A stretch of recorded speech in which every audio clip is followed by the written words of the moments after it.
Your honour, मैं inspector वागले इस case की छानबीन मैं कर रहा हूं। अदालत से इस केस के बारे में कुछ कहने की इजाजत चाहता हूं। इजाजत है। Thank you sir.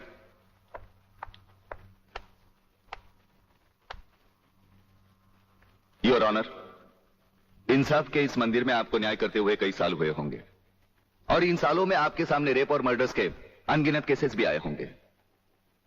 क्या उन अनगिनत केसों में आपके सामने कोई ऐसा केस आया है जहां कत्ल और बलात्कार करने वाले ने जिसके ऊपर बलात्कार किया है उसे खुद अस्पताल पहुंचाया हो? ये तो अभी तक सुना नहीं कभी। सही कह रहा है ये बात। कुछ ना कुछ गड़बड़ जरूर है। बहुत बड़ी। Order, order. इंस्पेक्टर वागले, मुझसे सवाल करने की बजाय आप इस केस में रोशनी डालिए। वही कोशिश कर रहा हूं सर। अदालत सरकारी वकील की जिन दलीलों को मद्देनजर रखते हुए इन लड़कों की जमानत नामंजूर कर रही है, मैं उन्हीं दलीलों के बारे में कुछ कहने की इजाजत चाहूंगा। इजाजत है। सरकारी वकील का कहना यह है कि अनीता चौधरी की लाश के पास संजय चौहान का पर्स मिला। हो सकता है बेहोश राधा टंडेल को उठाते वक्त वो पर्स वहां गिर गया हो। अब इनका कहना यह है कि राधा टंडेल ने इन लड़कों के खिलाफ बयान दिया है। यह भी तो हो सकता है कि वो बयान उसे किसी के दबाव में आकर दिया हो। जिस डॉक्टर ने बलात्कार की रिपोर्ट बनाई वो भी खरीदा गया हो। आपकी इन दलीलों से अदालत अपना फैसला नहीं बदल सकती। यह फैसला आप जबरदस्ती इन पर लाद रहे हो। इंस्पेक्टर वागले, अगर मैं चाहूं तो अदालत की तौहीन के जुर्म में मैं तुम्हें अभी टर्मिनेट कर सकता हूं। कोई परवाह नहीं है मुझे इस बात की। मेरा तो विश्वास उठ गया है इस कानून से। कौन सा कानून, कैसा कानून? यह कानून तो चंद मुजरिमों की रखेल बन बैठा है। इसलिए लोग अदालत का दरवाजा खटखटाने के बजाय गुंडों की चौखट चूमते हैं। Take him out of the court. अगर जिंदगी में किसी से रिश्वत ना ली हो तो ही मुझे हाथ लगाना।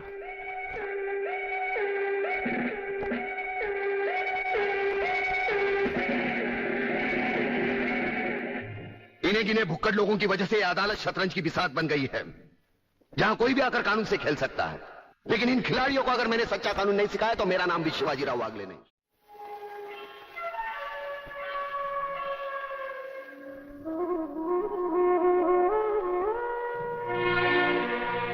नहीं यार, इस तरह तो हिम्मत हार के हम बिना फांसी के ही मर जाएंगे। ये क्या हो गया तुम दोनों को यार? अली, सोचता हूं मेरी बहन शांति पर क्या बीत रही होगी। मुझे पढ़ा लिखा कर एक बड़ा इंसान बनाने के लिए क्या कुछ नहीं किया उसने। लोगों के घर में काम कर करके अपने हाथों पे मेहंदी की जगह छाले डाल ली उसने। आलोक, तुम्हारी तो वो सिर्फ बहन है, मगर मेरे लिए वो बहन भी है और मां भी है। अगर बचपन से ही उसका प्यार मुझे ना मिला होता तो शायद ये अनाथ सड़कों पर ही अपना दम तोड़ देता। मेरी मां पर भी क्या बीत रही होगी। वो तो रो रो कर पागल हो गई होगी। अगर मुझे कुछ हो गया तो उसका भरोसा भगवान पर से भी उठ जाएगा। तुम इन 3 लड़कों के केस में कहां उलझ गए? हो सकता है इन बच्चों का केस महज इत्तेफाकी हो। इत्तेफाक नहीं है सर। ये कड़ियां भले ही अलग अलग नजर आ रही हो, लेकिन अगर गौर से देखें तो ये सब एक ही जंजीर की कड़ियां हैं, जिसमें एक न एक दिन जीवनलाल टंडेल, रसिकनाथ और गुंडा स्वामी की कलाइयां फंसेंगी। ये इत्तेफाक नहीं है सर, इत्तेफाक नहीं है।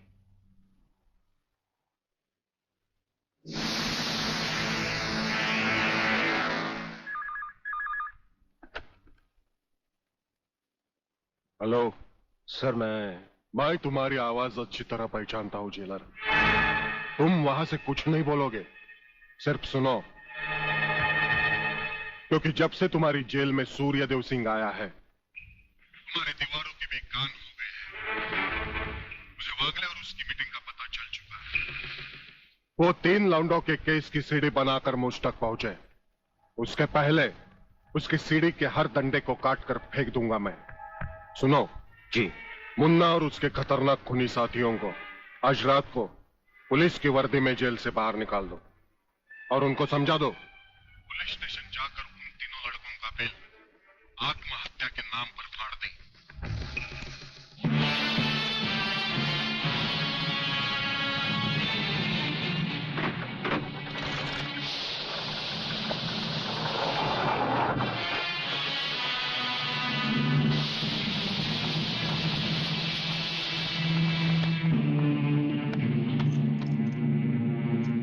ईयरफोन का वायर काट दो। अब इसे बांध दो।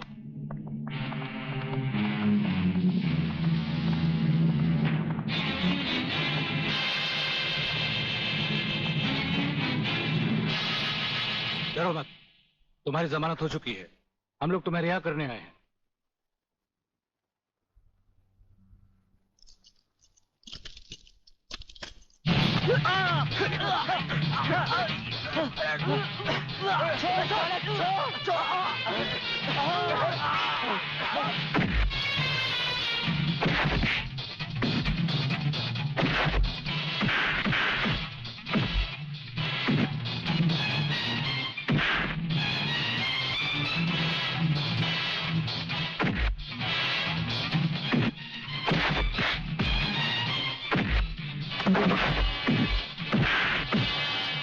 छोड़ना मत संजू।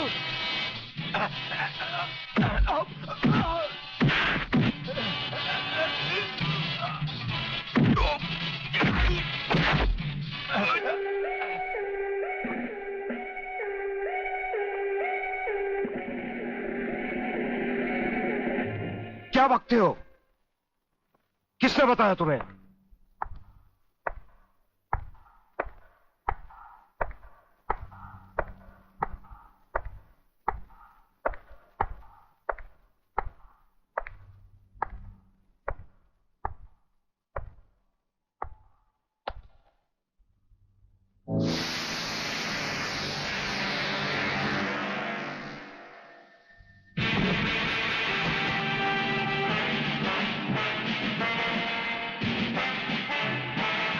कुछ ही देर पहले तुम जेल की कोठरी में बंद थे, फिर वहां से निकले कैसे? और अपने ये कपड़े पहनकर यहाँ किसके हुक्म से आए? हम अपने हुक्म के खुद मालिक हैं। हम अपने हुक्म से ही अंदर आए थे और अपने ही हुक्म से बाहर चले जाएंगे। तुमसे अच्छी तरह मिल लेने के बाद। तुम्हें अच्छी तरह मालूम होना चाहिए कि तुम किसके सामने बैठे हो। हमें मालूम है, इसीलिए तो जूते तुम्हारे मुंह के सामने रखे हैं। तुम जैसे गद्दारों से हम नहीं, हमारे जूते ही मुंह लगाते हैं। सूर्यदेव सिंह! ब्रिगेडियर सूर्यदेव सिंह, भूल कैसे गए? हम आज भी ब्रिगेडियर हैं, कल भी ब्रिगेडियर थे। जेल में आना तो एक नाटक था तुम जैसे मुजरिम तक पहुंचने के लिए। और ये रहे तुम्हारे काम के कागज। ये हमारा रिहाई का ऑर्डर और ये है तुम्हारी गिरफ्तारी का वारंट।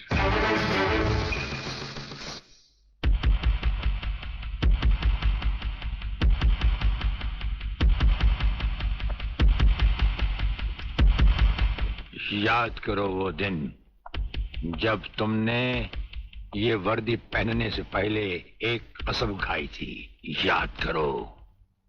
हम कसम खाते हैं कि हम पूरी ईमानदारी और वफादारी से देश और कानून की रक्षा करेंगे।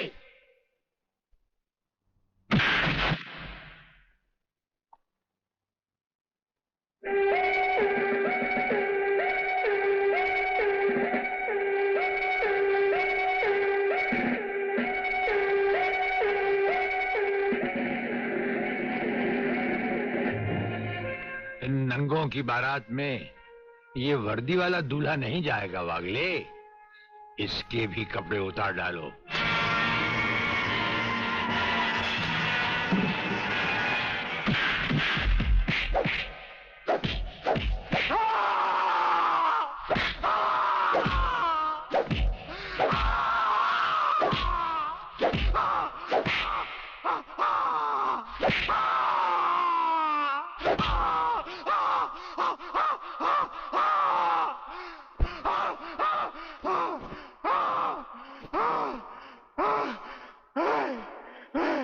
सच कह रहा हूं, मैं बेकसूर हूं। रात के बारे में मैं कुछ नहीं जानता। बेहोश होने से पहले 3 बार, होश में आने के बाद 3 बार तेरा इसी तरह इलाज करता रहूंगा।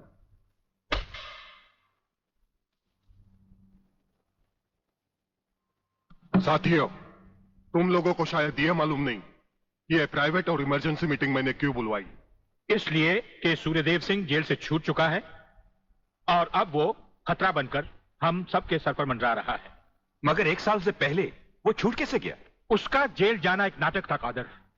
उसने जेलर और हमारे चारों खूंखार कातिलों को गिरफ्तार करके किसी ऐसी जगह छुपा दिया है कि जिसके बारे में पुलिस डिपार्टमेंट को तो क्या, मुझे भी मालूम नहीं। जीवनलाल, मेरे 4-5 आदमियों को गिरफ्तार करके अगर वो मुझ तक पहुंचने का ख्वाब देख रहा है तो उसका ये ख्वाब मैं कभी भी पूरा नहीं होने दूंगा।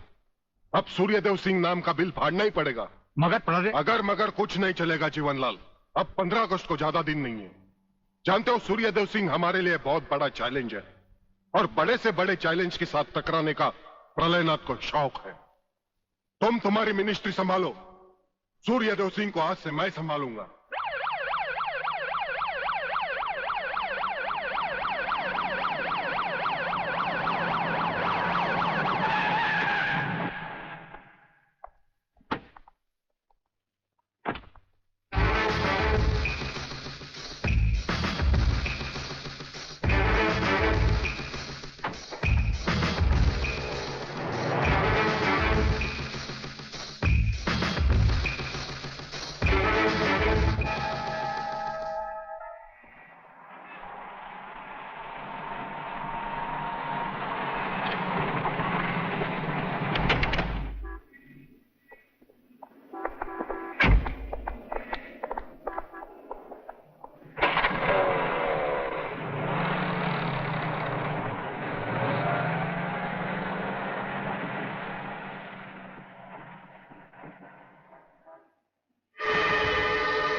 ड्राइवर, गाड़ी को फौरन किसी गटर के ढक्कन पर खड़ा करो।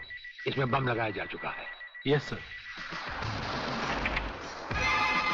बहादुर, काला बटन खींचो।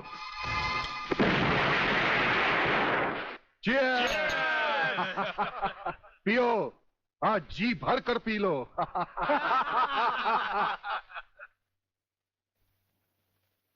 स्वामी जी, ये सुखद समाचार टीवी पर भी तो सुन ले। हाँ, ऑन करो। आज सदन के दोनों पक्षों ने इस हत्याकांड की तीव्र आलोचना की। इस हत्याकांड के षड्यंत्र के बारे में हमारी विशेष संवाददाता मोना अलवी की एक रिपोर्ट। आज दोपहर ब्रिगेडियर सूर्यदेव सिंह अपने विशेष दस्ते के साथ भोजन के लिए रवाना हुए। अचानक उन्हें अपनी कार में सिग्नल सुनाई दिया, जो कार में बॉम्ब रखे जाने का संकेत देता है। सूर्यदेव सिंह ने अपनी गाड़ी एक गटर के ढक्कन पर रुकवाई और अपने विशेष दस्ते के ब्लैक कमांडो से ये काला बटन खींचने को कहा। इससे गाड़ी के नीचे का हिस्सा साइड में खिसक गया और धमाके से पहले ही ब्रिगेडियर सूर्यदेव सिंह अपने आदमियों के साथ ही भूमिगत हो गए। तो इस तरह उन्होंने अपनी समझदारी और बहादुरी से अपनी और अपने आदमियों की जान बचाई। तो आइए आज हम ब्रिगेडियर सूर्यदेव सिंह से आपका साक्षात्कार कराएंगे।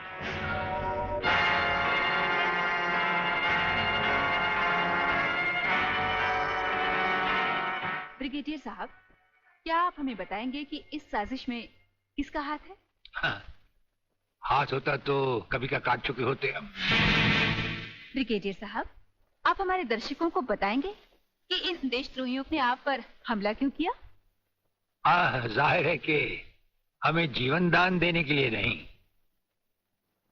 हमारी जबान भी हमारी गोली की तरह दुश्मनों से सीधे बात करती है, टीवी पर नहीं।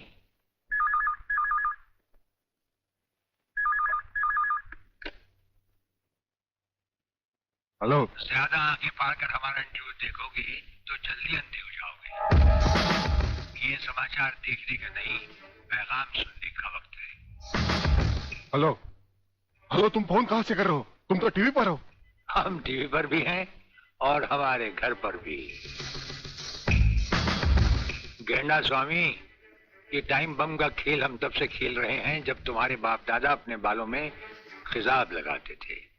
याद रखना, तुमने सिर्फ एक टाइम बम फिट किया था जो हमारा बाल भी बैंका न कर सका, मगर हमने तुम्हारी मौत के लिए इतने बम तैयार कर रखे हैं जो तुम्हें तो क्या, तुम्हारे पालतू कुत्तों को भी बचने का टाइम नहीं देंगे। ब्रिगेडियर साहब, क्या आप उन देशद्रोहियों को कोई पैगाम देना चाहेंगे? पैगाम? हमारा पैगाम तो उन तक पहुंच चुका है। हम आपको यकीन दिलाते हैं कि हमें जिंदा देखकर वो अपनी टीवी तोड़ डालेंगे। अबे साले! सर ये क्या है? इतनी देर से गाड़ी चली जा रही है, आप खामोश बैठे हैं, बता नहीं रहे हम कहां जा रहे हैं, कौन से मिशन पे जा रहे हैं? मिशन है हमारा जन्मदिन। अरे हमारी राजपूताना रेजिमेंट हमसे बहुत प्यार करती है वागले, और वहां के कुछ जूनियर और सीनियर अफसर मिलकर हमारे जन्मदिन को बड़े शौक से मनाते हैं। वो रेजिमेंट कहीं भी हो, हमें वहां जाना होता है, और साल में एक दिन जिंदगी के गम और फर्ज भुलाकर उस रात हम नाचते हैं, गाते हैं और सरूर में झूमते हैं। Very good, very good. लेकिन सर मैंने आज तक इस बला को मुंह से नहीं लगाया। हाँ वागले, लेकिन आज हमारे साथ पहली बार तुम इस बला को मुंह से लगाओगे और चूमोगे भी, और फिर हमारे साथ गाओगे, नाचोगे। सर नाचने गाने की बात तो ठीक है, लेकिन कहीं मैं पी के लुढ़क गया तो। अरे वागले, ये कंधे किस लिए हैं?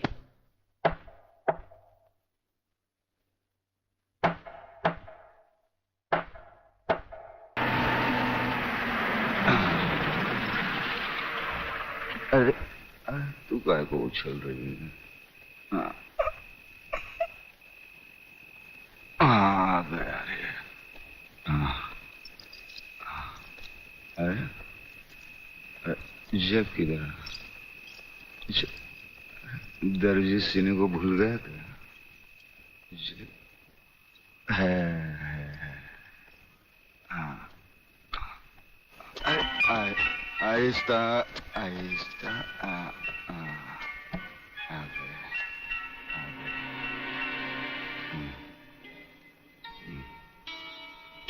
अरे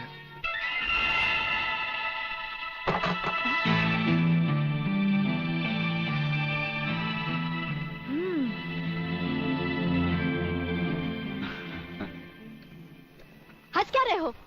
ये कोई घर आने का वक्त है? वो क्या बात है कि शांति, मैं तुम्हारी कोई भी बात सुनना नहीं चाहती। भूल गए?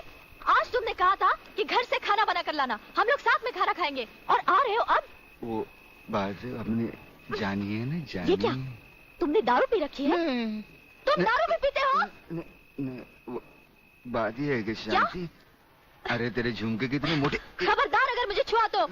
नहीं